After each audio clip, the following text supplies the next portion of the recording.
So I'm excited that Kevin and Shao is gonna come over and have a workout training session. Not only that, we're gonna have a recording set as well as some simple interviews going on.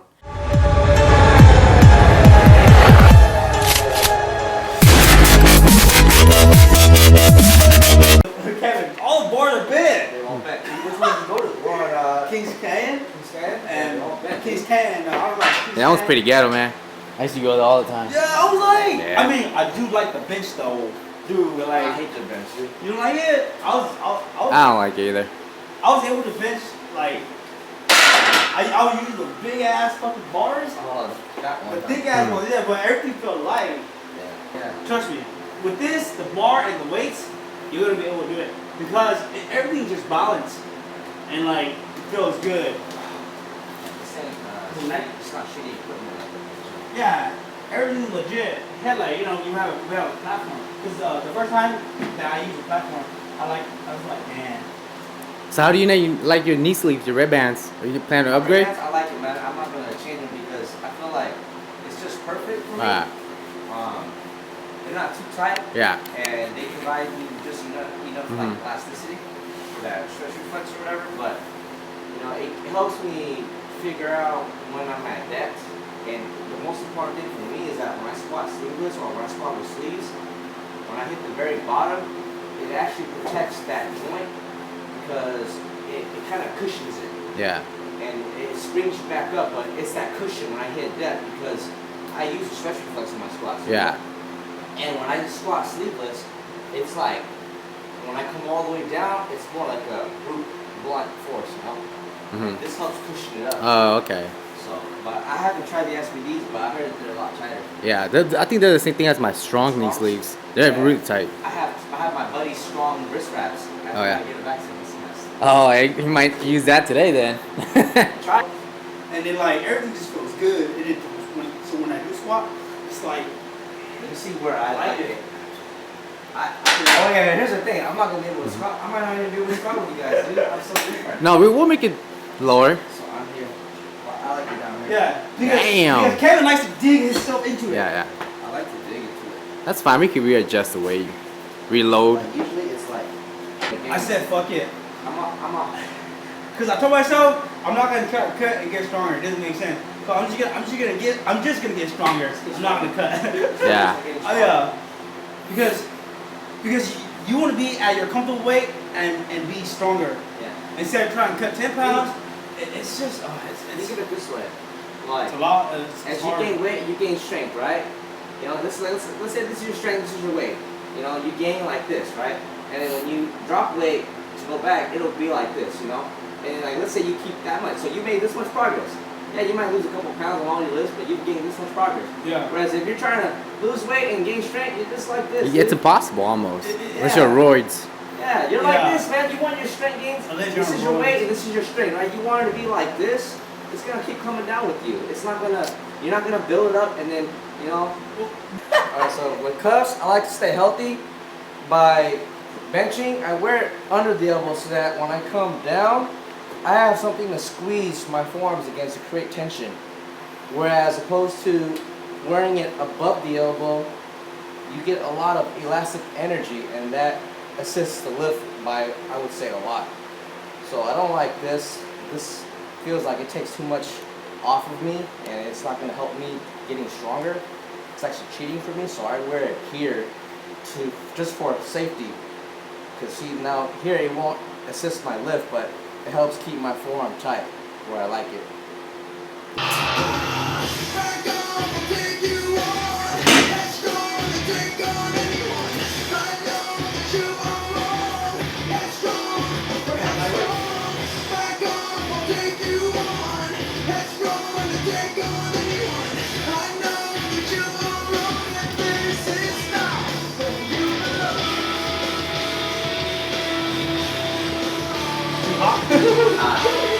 So you get the man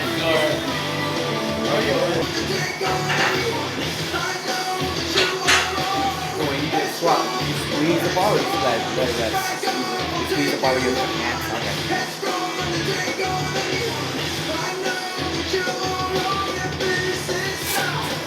Okay.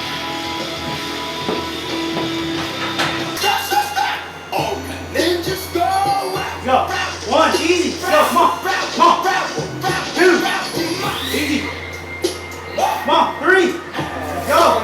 Last way. Easy way. Come on, we got it. 4. Come on, man. Push it. 5. Let's go. Come on. 5 more. 5 more. 1. Come on. Got it, Jimmy. Got it. Easy way. Come on, we got it, Kevin. We got it. 2. Yeah, come on. You got this. 2 more. Come on. 2 more. 2 more. Easy. Come on. Yeah. One more. Easy way. Come on, baby. One more. There you come. Drive. Good shit.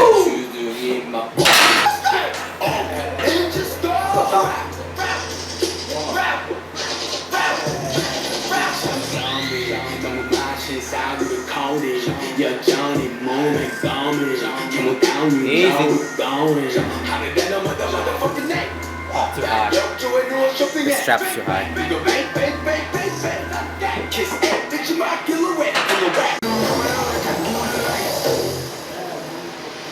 So, come on. Get up. Easy. Let's go. 1. Easy. Go. 2. Go. 3. Easy money. Woo. Hold on. Let's go. Come on. Right. Easy. Woo. Buckle. Woo! God damn! Look at this beast. Got lats for days. Do you do a lot of pull-ups or what? No, just benching, dude. Oh, just benching? Benching. Yeah, hey Kevin. How do you grow those lats? Man, teach me, Joe. You gotta incorporate them in your bench, bro. 158. Yeah. Woo! Right? Yes. I'm never getting on Sam. So it tells you right there. 25% body fat, huh? Yep. But just minus that by 6. Minus that by 6 or 19% actually. 19, huh? But then that's how much your muscle mass. 41% muscle, 54% body water. Dude, that's tight. Yeah.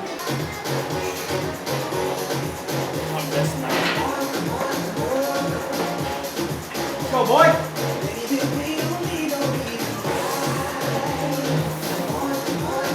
Come on, Lat King. Come on, Lat King. Let's go. Easy breezy. 2. Let's go. One more. 3. Too easy, man. Good shit. Hey guys, it's my name's Kevin Yang, and I am Chang's friend. The first time I've met him, and he's got a great facility here. Okay, so why I chose powerlifting? I feel like the results and the progress is very objective. You know, your progress is based off of your numbers, and it's a good way for me to gauge and challenge myself physically. There's no limitations, whereas other sports, you know, I'll never be a basketball player because I'm not very tall, but when it comes to powerlifting, it's just you against the weight, and it's the perfect sport for me. My favorite idol, well, I technically don't have a favorite idol. My idol are my peers, people who I train with and I see on a daily basis. They help me stay on track and stay accountable with my goals. And I don't really look too much into other people on Instagram or the elite people because they're on a different level, and sometimes when you look too much into what they're lifting, it can discourage you and make you feel like your lifts are insignificant. I just focus on getting better with my own workouts and my lifts. What has powerlifting taught me? It's taught me that your progress in life, or anything in general, you know, you get what you put in. Your numbers are a direct reflect on how much effort and time you've put into training. If your lifts are bad, for example, and you've been training for about 3-4 years, well, you got to question what have you been doing. Have you been, you know, not taking it seriously? Have you been on a wrong program? You know, it's a direct reflection on your effort. I wouldn't want to consider powerlifting a sacrifice for me. The way how I like to see it is I want to be a little more optimistic. Just like in your life, you have hobbies, you have priorities. Well, I've made powerlifting or strength training part of my life. So in that sense, I don't consider it a sacrifice. It's part of me and it's part of who I am. The gears I like to use to assist my training, I like wrist wraps, elbow cuffs, knee sleeves, and a pair of weightlifting shoes. I won't really get too specific into brands because their function's all the same, but my preference, the ones I currently own, I own Ray-Bans for knee sleeves. I own a pair of How Much You Can Bench slingshot cuffs from Mark Bell, and Elite FTS wrist wraps. And these are all great tools to help you get stronger and lift correctly and lift safely so that you will have great longevity in your lifting career. So getting into fitness, it was in my third year in my college life, and I was getting a little overweight, still kind of am, but I had a friend who worked out a lot. His name's Cheng Sang, and he would get me on point. Like, I'd be up all night playing, doing whatever I was doing, but he'd be like, get here at 7, and I'd get there at 7. And he kept me motivated, he kept me going. Even when I didn't want to lift, I had to come. And ever since then, it just became a part of me. And, I was working out, just, no real goals, just getting in the weight room and just lifting something. And over time, I started to deviate towards powerlifting because I found a passion for it. So how long do I plan on lifting? Well, I plan on doing this for pretty much the rest of my life. I hope that one day when I'm further down in my life where I'm married and I have a family and I'm a parent, I hope to have my own setup like this so I can just train at home. And once you have a setup at home, there's no excuse to not train. So the thing about goals, my goals right now, I don't really focus too much on long-term goals. I focus on short-term goals. Right now, I'm looking to hit, and obviously these are all gym PRs for me because I haven't actually competed, but I plan on hitting a 350 bench. I want to hit a 400 squat, and I want to hit at least a 500-pound deadlift at some point in the near future. See on training how often I train. Well, it depends, and I know everybody's busy. People have, lives, and people have things to go to. Well, if I'm able to train 5 days a week, I try to balance the frequency and the intensity. So days that I'm lifting, let's say if I'm able to lift 5 days a week, I'll break it up. Maybe I'll do a moderate intensity and a moderate frequency. Moderate volume. I try to balance the two. So let's say if a week I'm only able to lift twice a week, I'll probably hit all 3 lifts, squat, bench, and deadlift, and go high intensity, low volume. And if it's 2, maybe the next day I'll back off and I'll do higher volume and less intensity. You just got to find a good balance. So when it comes to training solo and training with partners, again, you want to be able to do both, but more importantly, you want to be able to train solo and be comfortable with that, because nobody's going to put in the work for you to reach your goals. Nobody's going to lift the weight for you. Nobody's going to help you directly get stronger. You're going to have to go in there and put in the work and lift the weight yourself. Now, having friends there with you is good because it helps you stay motivated too, and you get a gauge where your friends are.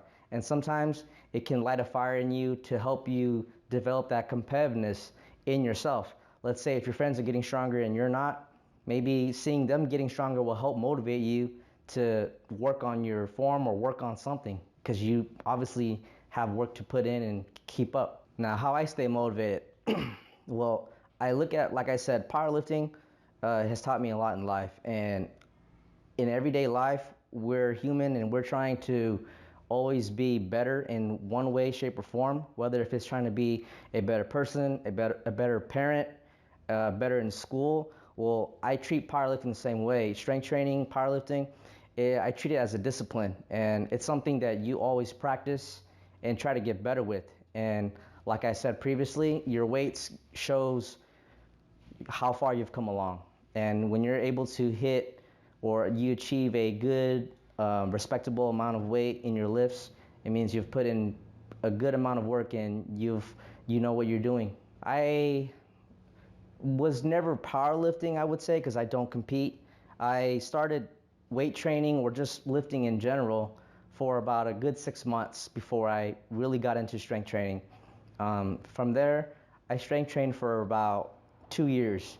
And then as far as powerlifting goes, actually getting on a powerlifting program, I've been doing that for about 18 weeks now. For my advice for other people is, you don't necessarily have to do powerlifting or bodybuilding. What's important is you have to figure out what it is that you enjoy, and your passions. Whether if you like running, you like swimming, you like hiking, biking, powerlifting, bodybuilding, it really doesn't matter because you have to enjoy it.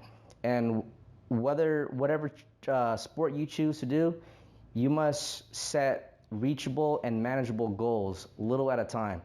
You can't say I'm gonna drop 50 pounds by 2 weeks or whatever, because you can get off track and you can get sidetracked, and when that happens, you'll quit. What you should do is set goals. Let's say if you're trying to lose weight, I want to lose 2 pounds by the end of 2 weeks. Or if you're a powerlifter, I want to, let's say, by the next meet, or by this month, I want to hit this amount of weight. You have to set little goals and hit them, so that when you put it all out on the table, by the end of the year, you would have reached those big goals. That's good, man. One take, dude. One take, man. Let's go. One take.